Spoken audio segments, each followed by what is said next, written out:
अस्सलाम वालेकुम। मैं हूं नवीद सिद्दीकी।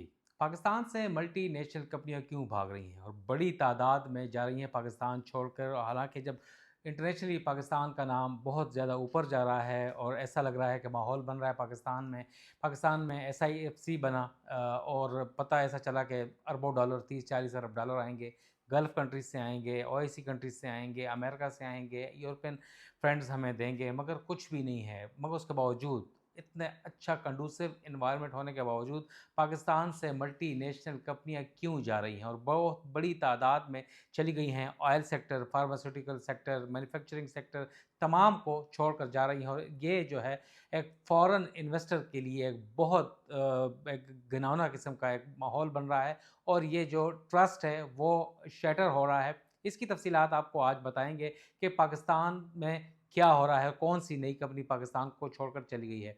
हम छोटे होते थे, बचपन से ही हर बंदा जो है कई दिहाइयों से सुन रहा है Procter and Gamble Pakistan, PNG, वो पाकिस्तान को छोड़ गई है। वजूहात क्या हैं? इस हवाले से तो वजूहात की जो एक मुफस्सल रिपोर्ट तो सामने नहीं आई, मगर ये चीज़ पता चली है कि जो इंटरेस्ट रेट है बहुत ज़्यादा है। इसके अलावा जो उनका इनकम रेट है वो बहुत ज़्यादा कम हो गया है। एक्सचेंज रेट भी उससे ज़्यादा मुतासर हो रहे हैं। एक मखसूस किस्म की इंडस्ट्रियल पॉलिसी का ना होना है। 100 रुपये वो कमाते हैं और 25 या 30 रुपये बचते हैं, वो ना होने के बराबर है। तो इस किस्म की कुछ चीज़ें हैं और वहाँ की जो यहाँ पर जो रिस्ट्रिक्शंस हैं, जो ब्यूरोक्रेटिक हर्डल्स हैं, वो भी इनको बहुत ज़्यादा फॉरेन डायरेक्ट इन्वेस्टमेंट जो है FDI उसको इम्पैक्ट कर रही है।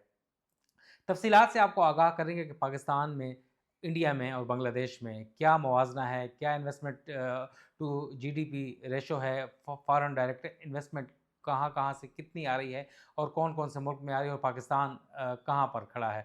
प्रॉक्टर एंड गैम्बल पाकिस्तान, जो कि इस वक्त तमाम एक कंज्यूमर जो चीज़ें था वो बनाता था और कंज्यूमर मार्केट में थे, मैन्युफैक्चरिंग में बहुत ज़्यादा आगे थी, और अब उन्होंने अनाउंस किया है कि वो पाकिस्तान को छोड़कर जा रहे हैं। अब होगा क्या?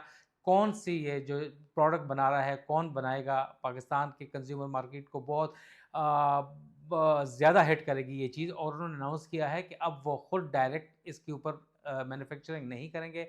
प्रोडक्ट्स जो होंगे वो थर्ड पार्टी के ज़रिए वो सप्लाई की जाएंगी, बनाई जाएंगी पाकिस्तान में।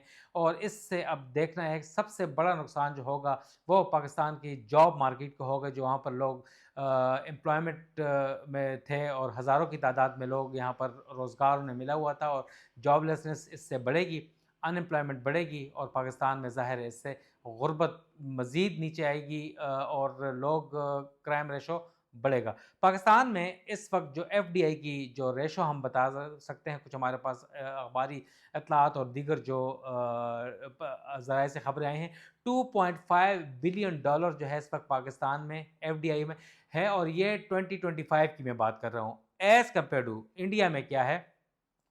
अच्छा, पाकिस्तान की ये पहले सबसे बताऊं कि 13 to 14% investment to GDP ratio है। इंडिया में ये परसेंटेज जो है 30% है, बांग्लादेश में 30% है इन्वेस्टमेंट टू GDP। और इन्वेस्टमेंट अगर FDI की हम बात करें एनुअली जो इंडिया में आ रही है अभी तक $70 बिलियन है।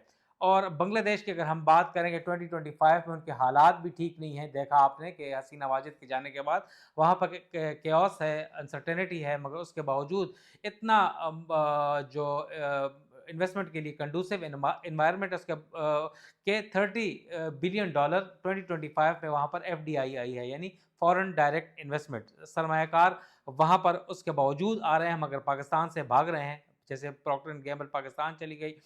अच्छा, कुछ चीज़ें हम अगर आएँ सबसे पहले फार्मास्यूटिकल सेक्टर की तरफ, तो फार्मास्यूटिकल्स कंपनीज़ कुछ सालों पहले पाकिस्तान में 40 MNCs काम करती थी, मल्टीनेशनल कंपनीज़, जिसमें से अमेरिकन थी, ब्रिटिश थी, कोरियन थी, ऐसी मुख्तलिफ ममालिक की थी। अब उन 40 में से जो थी वो सिर्फ 17 बाकी रह गई हैं। 23 MNC जो हैं फार्मास्यूटिकल सेक्टर में वो भाग गई हैं, जिसमें इली लिली मशहूर नाम है, मर्क है, जॉनसन एंड जॉनसन है और कोरियन लोटा है। ये चीज़ें पाकिस्तान छोड़कर चली गई हैं और ये उस फिर भी इन्हें शर्म नहीं आती हो आला हुकाम को कि अपनी इंडस्ट्रीज़ पॉलिसीज़ और इन्वेस्टमेंट फ्रेंडली पॉलिसीज़ लेकर आएँ, تاکہ انویسٹر کا جو ٹرسٹ ہے وہ بحال ہو سکے۔ اس کے علاوہ اگر ہم بات کریں آئل سیکٹر میں، تو آئل سیکٹر میں گزشتہ 2 سال پہلے شیل پاکستان کو چھوڑ کر چلی گئی۔ ٹوٹل وہ پاکستان کو چھوڑ کے چلی گئی، اور تب تمام اپنے جو شیئرز تھے وہ ٹوٹل پارکو کو دے دیا۔ وہ پارکو جو ہے تمام پیٹرول پمپس اور آئل سیکٹر میں وہ چلا رہا ہے۔ اس کے علاوہ کالٹیکس ہے وہ چھوڑ کے چلی گئی۔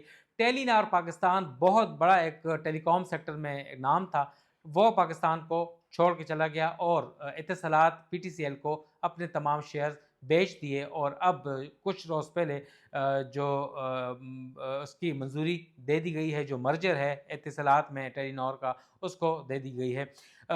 اس کے علاوہ جو ایک ٹرانسپورٹ سیکٹر میں تھا، بہت اچھی ایک سروس پرووائڈ کی جا رہی تھی، بہت سستی، اوبر جو تھی اور کریم، وہ پاکستان کے جو کمیوٹرز تھے، جو 300 400 500 600 روپے میں یا 1000 روپے کے اندر اندر وہ بہت اچھی کمیوٹنگ حاصل کرتے تھے، ٹرانسپورٹیشن فیسلٹیز انہیں تھی، وہ چھوڑ کے چلی گئی، انہوں نے اناؤنس کر دیا کہ وہ چلے گئے ہیں۔ اور اس کے علاوہ بہت بڑی ایک کمپنی تھی یامہا، کئی سالوں سے 40 50 سال سے پاکستان میں موٹر سائیکلز موٹر بائکس بنا رہی تھی، اور وہ لوگ پسند کرتے تھے، وہ پاکستان کو ایم این سی جو ہے ملٹی نیشنل کمپنی چھوڑ کر چلی گئی ہے۔ اس کے علاوہ ای این آئی ایک بہت بڑی کمپنی تھی، وہ پاکستان کو چھوڑ کے چلی گئی، اور اس سے جابز کی سیکٹرز کے اوپر بہت برا اثر پڑے گا۔ پہلے ہی جاب لیسنس بہت زیادہ ہے، انمپلائمنٹ بہت زیادہ ہے، غربت کی جو شرح ہے وہ 25% سے بھی اب جو ہے نیچے آ رہی ہے، یعنی غربت کی شرح بڑھ رہی ہے۔ اور حالیہ سیلاب کی جو صورتحال تھی، تمام چاروں صوبوں میں سیلاب آیا ہے، اور اس سے بھی گلگت بلتستان کشمیر، اس سے بھی کافی لوگ متاثر ہوں گے۔ ظاہر ہے اب جو ہماری جو فصلیں ہیں وہ تباہ ہو چکی ہیں، چاول ہے، گندم ہے، سبزیاں ہیں، انفلیشن بہت زیادہ بڑھ رہی ہے۔ اس تمام تر صورتحال میں جب ایگریکلچرل سیکٹر، جس کے اوپر ہم 70% ڈیپینڈنٹ ہیں، وہ بھی تباہ ہو چکا ہے، جابز بھی ختم ہو چکی ہیں، انڈسٹریز بھی ہماری ایم این سیز چھوڑ کر جا رہی ہیں، تو ان تمام تر صورتحال میں کیا ہوگا؟ مگر اس کے اوپر ایک جامع پالیسی نہ ہونے کی وجہ سے پاکستان کے جو انویسٹمنٹ سیکٹر ہے وہ چھوڑ کے جا رہا ہے، اور جو انویسٹر جو فرینڈلی ماحول ہے وہ نہ ہونے کی وجہ سے پاکستان کی انویسٹمنٹ کو مزید نقصان پہنچے گا۔ ایف ڈی آئی نہیں آئے گی، ہم نیچے جا رہے ہیں، اور پڑوسی ممالک کیوٹک سچویشن ہونے کے باوجود وہ انویسٹمنٹ کے حوالے سے اوپر جا رہے ہیں۔ اس حوالے سے اعلیٰ حکام کو سوچنا ہوگا، ایک جامع انڈسٹریل پالیسی دینی ہوگی، اور کنڈوسیو انوائرمنٹ دینا ہوگا انویسٹر کے لیے۔ نوید صدیقی کو اجازت دیں، السلام۔